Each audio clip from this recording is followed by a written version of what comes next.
sound of the double axe. The man under the dusty lights is blasting through both sides of his mouth, 2 saxophones in a one-man duet.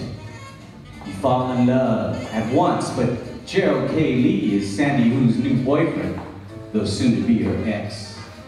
But while he's hers, she loves him so.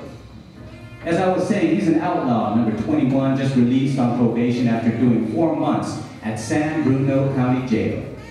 Even though they got him for assault and battery and resisting arrest, Sandy maintains that her honey did time as a political prisoner protesting the fascist administration at San Francisco State College. It's only been a couple of days since Gerald had a run-in with the acting president of San Francisco State College. Not only Gerald was high, he's never not high, but he met the president high up in the sky going PSA from LAX to SFO. Imagine Gerald's surprise to find the president professor in the aisle, seat next to him, snapping together the metal pieces of his seatbelt over his middle-aged belly in clear obedience to the sweet, tinkling voice of the stewardess in a shocking pink miniskirt with matching polka dot blouse, scarf, and cap. Aye, aye, Captain. So, Gerald said, "Hey, don't I know you?" This is a completely rhetorical question. Who wouldn't recognize the Japanese under the tam o' shanter with the pom-pom and the little mustache pasted to his upper lip? Why, yes, I'm the president of San Francisco State College. Indeed. Hey, I'm Gerald. I go to state. He should have said he goes there occasionally. But why go into detail? Excuse my curiosity, but weren't you the young man standing in line in front of me with the saxophones? Yeah, that's me. Hey, they're up there. How'd you know? The shape of cases. It's unusual to see someone carrying 2. Are you studying music at our fine college? You can say something like that. What's your persuasion? What do you mean? Well, classical, bandstand, rock. Oh, jazz. And you have a lot of leverage. I'm easy, you see. Sonny Boy Williamson, know him? Played with Muddy Waters. No, that's another Sonny Boy. I mean the original. There were 2 of them. I knew the original in Chicago in 1948. Then there's the Belgian, Toots Tielemans. I once saw Toots play with the Bird. I can't play sax like you, but that's when I thought I might press my luck with Parker. Ah, you saw Bird play? Oh my, now Gerald was trapped. All the president had to say next was he knew Train and Gerald was gone over to the other side. In Chicago, in the 40s, you weren't born yet. Hey, how about Coltrane? I know his work, but I have to admit, I'm back to the old bebop. My favorite things, though, I like that. The pink stewardess rolled up her card of goodies. Gentlemen, can I interest you in our drinks? I'll have a scotch on the rocks. You? Oh, don't worry, it's on me. Make that 2, said Gerald. And Miss PSA passed over the little bottles of J&B that got poured over ice in glasses. They could have been cozy in a nightclub somewhere in old pre-war Fillmore. Do you like rock? I don't have anything against it. My children listen to it, but let me put it this way. The only electric guitar that was really put to good use was Charlie Christian's. A Christian played with Miles. And Parker, and Thelonious Monk. I have a recording of them in Memphis. Do you know it said that Christian coined the word bebop? Gerald took a swig of his J&B and let the rock settle in small clunks. He knew the protocol, the way of knowledge of jazz or just any music could be a test of your masculinity. Honey, now how did that happen? In any case, he had better even up the score, so he said, You know, it's the way Christian used electric guitar, the way he changed the music. Used it to augment and diminish the chords. Now the professor nodded in approval. As the French say, formidable.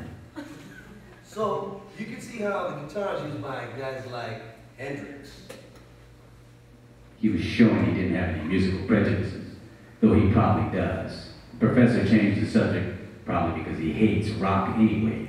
When you have the time, come by my office. I have a collection of LPs at the turntable there. Thanks. Oh, by the way, I've been talking to Duke Ellington, and it's almost settled. I'm bringing Duke Ellington and his band out to our college. What do you think? And this was the same guy who sent the tax squad in to beat up black students? If only those Negroes would listen to jazz instead of James Brown. But Gerald kept it mellow and uncomplicated, as if he could hear the indifference of Monk's cool piano over the plane's loudspeaker. Another J&B on the professor almost swindled his mind.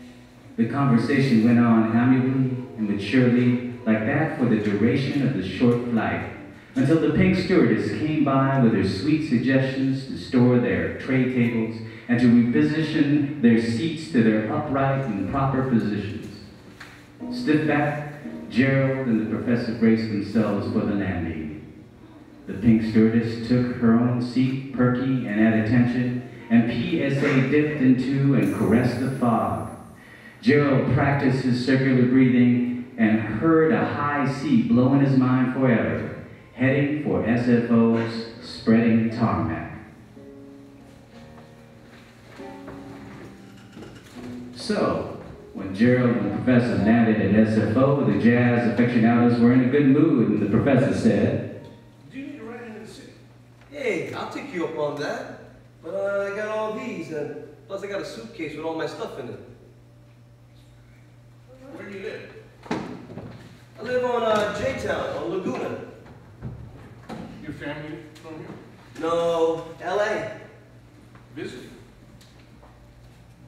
Yeah, I thought I'd come see my mother. Has it been a while? Yeah, 4 months. Studying, I hope. Well, not really. The strike. Yeah, you can see that. Strike interrupted your studies, huh? Mm-hmm. Well, things are almost back to normal now. My mother would like that. I get letters all the time from your parents, and they're all with me. They're all in agreement on this situation. They're the silent majority. Gerald thought maybe this was a window of opportunity. At least he would do it for his mother, the silent majority. You know, I wondered if you would consider a favor on my behalf. As a student at State, you know, it's not every day you get to talk to the president himself. Well, it depends. What are you asking? Well, see, I'm on probation. I need to be reinstated to continue my classes. Probation? Yeah. For what? I just got out of San Bruno a couple of months ago. You were in jail? May I ask why? Well, I could have copped a plea, but I went to court. My mom said, hey, see that lady with the scales? Well, they're tipped in favor of money. I said, no, this is America. We can get justice. What did I know? What happened? Well, the jury was a bunch of old women. They found me guilty. Guilty of what? Of defending this white girl. You know, she was passing out these flyers, and this white guy pushes her over and grabs the flyers and throws them all over the place. So I went after him, and it kind of got messy. Messy? Yeah. He punched me in the face, and nobody punches me in the face. See, I was defending myself. So the police arrested you? Well, the white guy took off from one other place, and I took off running down Holloway in the other. They didn't go after the white guy, they came after me. What were you doing on Holloway? Protesting like everyone else. You were striking. You deserve to be arrested. How did I deserve it? Hey, what about the white guy with the blue armband? Blue armband? Those students were showing their support for the college. By attacking a girl with flyers? If she'd been around to be my witness, I would have gotten off. She should have been arrested with you. You were blocking the entrance to a public institution and denying the right of other students to their educations. You were disturbing the peace. Being in jail should have given you time to reflect on this. Reflect? Reflect? You don't know what you're saying. The police were just doing their job. Said the professor, the Oldsmobile squealing around the off-ramp a little too fast. You know, the police didn't have to be there doing their job. You invited them in. You know, see this? Huh? See this? What sort of job is that? Bashing an unarmed person. You know, can you fault the police? You hooligans were out there throwing rocks. Hooligans? Hooligans, right. You were out there breaking windows. Oh, I was starting not. fires, flushing books down the toilet. We had to replace the entire plumbing system in the library. Do you know how much that cost? Who are you blaming here? Who didn't want to negotiate? Negotiate? What was there to negotiate? You wanted to destroy the college. We were trying to build a third world college. Build, not destroy. Admit it, you were out there with the rest of them out to make trouble, and what for? You were being led around by the nose by your fascination with a small gang of Negro students, a bunch of con men, okay, neo-Nazis, and calling thieves. Shit, what you driving, old man? Who you calling old man? You! And who are you calling con men and neo-Nazis? You're the Nazi. You're the fascist. You're the fascist. You're the fascist. Precious pig, Uncle Tom Pig Banana.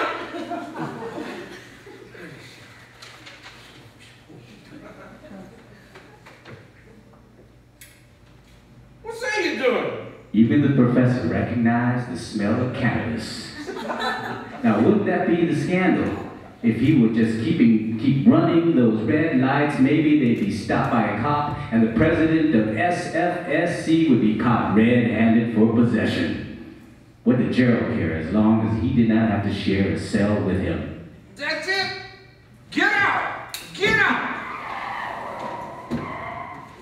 Gerald jumped for his horn cases in the back seat, yanked them away, and kept up his yelling, trying to overcome the litany of goddamn stupid drug addict, worthless kid, jailbird. Go to hell! Go to hell! Uncle Pojo, Go to hell! pig, you puppet, huh? Pig banana? Fucking banana! Fucking banana! Suddenly he stopped and looked around. There he was at the corner of Post and Buchanan. Maybe the olds had an old directional memory of Jimbo's Bop City on the same street, gone for the last 5, maybe 6 years.